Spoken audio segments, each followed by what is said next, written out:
I have the pleasure of having Stephany Sun, senior editor of Metro Chinese Weekly newspaper, which is the largest Chinese language newspaper in Philadelphia, in Pennsylvania, New Jersey, and Delaware. She's also a consultant on international business development at the Welcoming Center, and she's here on Para Ti Mujer for many reasons. She's one of the many faces of Philly women, and she said in a meeting, or she lamented about the poor participation of Asian women, or more precisely, Chinese women on the Women's March. And that caught my attention. Stephany, welcome to the show, and tell me, so what is happening with Chinese women here in Philadelphia? Hi, Emmy. Emma, I'm so happy to be here. Nice to hear everybody here. Just last Saturday, as we know, we have the largest women protest in Philly. I heard it's the largest one in the recent 20 years in Philly, which is so touching. Yeah. So on that day, even I took my mom there, who just came to visit me from China. So when we're there, one thing interesting is my mom cannot speak any English, and she doesn't understand what people are yelling at or speaking, but she cried, she teared. So she felt the energy. Yeah. She said that, it's impossible for us to see it in China, unfortunately. But yeah, it's very so interesting. Yeah, it's so surprising to see so many women gather together and fight for their future, fight for their right, fight for the equity for the society. And even we met the mayor there, and then our mayor was there to support all the women. So my mom was so touched, and I'm so happy to see that, to see the power from the women. We stand out and we make us voices and visible. Mm-hmm. But meanwhile, I found out it's so interesting. I didn't see many Asian women there. That's true. I was there and I didn't see too many Asian women, either many African American women, which is another problem. But Stephany, when you were talking, I wonder if women change, culturally speaking, if Chinese women change, culturally speaking, when they come to the USA. Because I see you are, I know how you are. You are a person that is speaking, you fight for your rights, you are a journalist, you interview our mayor, and your mom, she didn't have that opportunity in China, and she was crying here when she was at the march. So how much, culturally speaking, Chinese women change when they come to live in the United States? Actually, I think it's not only the problem for the Chinese women or Asian women, it's also like how culture barriers and even language barriers for all the Asian, including men. Because you see, in any protest here, not only you cannot see many Asian women, also you cannot see many Asian men. Yeah, so for us, culturally, Asian always tend to be shy. And second is, compared to Spanish speaker, English is so hard for us, much harder, much more difficult for us. So first, as a new immigrant or newcomer, first we have to spend several decades to overcome the language barriers, and then we have to educate ourselves. The society here is different. The system here is different. We have to involve, and we have to know what's happening in the city and the state, and then we begin to realize what is the right we should have, and what is the right we're lacking of, and what is the right we should call for, and how to call for the right. So I think it's a long-term education work for this community. And also, for example, for China, we have a culture came through with a 5,000 year history. Something is not easy to change. That's true. Yeah, for example, the status of women. Like during the past over 4,000 years, women are always attached to their husband, attached to their family. Yeah. Even in the Asian China, women cannot eat on the same table as men. Even women are the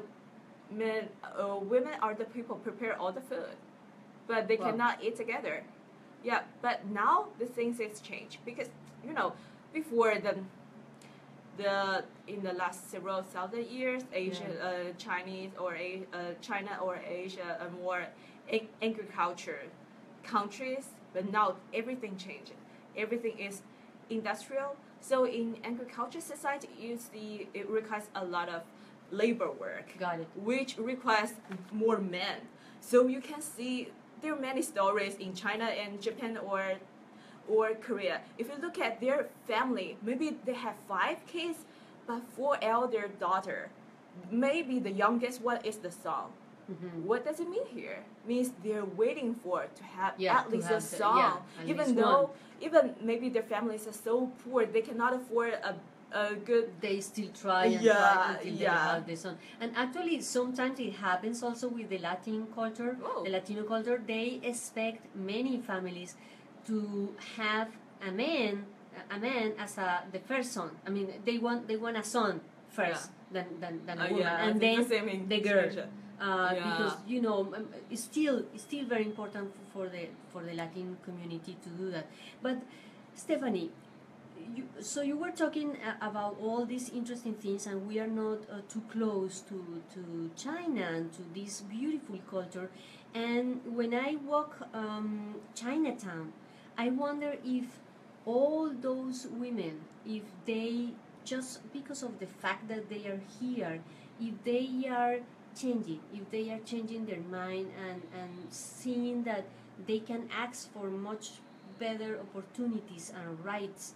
Are they doing that? There is somebody in the community that is trying, except you, besides you, that is trying to push the community, to especially women, to be in front. Yeah, actually, as a Chinese, I'm happy to see the huge change about the women's situation in China. Actually, no matter what Mao Zedong has done with China, but one thing is he did empower a lot of the women. There's a famous saying from him. He said that women hold up half of the sky. And after that, the only child policy began in China in 1979, which allowed most of the family can only have one child. So what does it mean? That means in your family, no matter the first child is a son or daughter, you can only have one. So you have to educate your daughter. If you had a daughter, you have to educate your daughter to be independent, to be well educated, to be strong as a man, to fight for the society, to fight for everything she wants.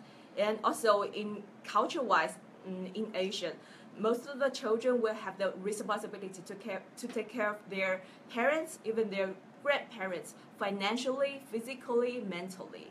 Yeah. That means everyone, like our generation, every woman in the city never think about, oh, I just want to get married and be a housewife after graduation. We don't think about that. And we are not allowed to think about that. Yeah.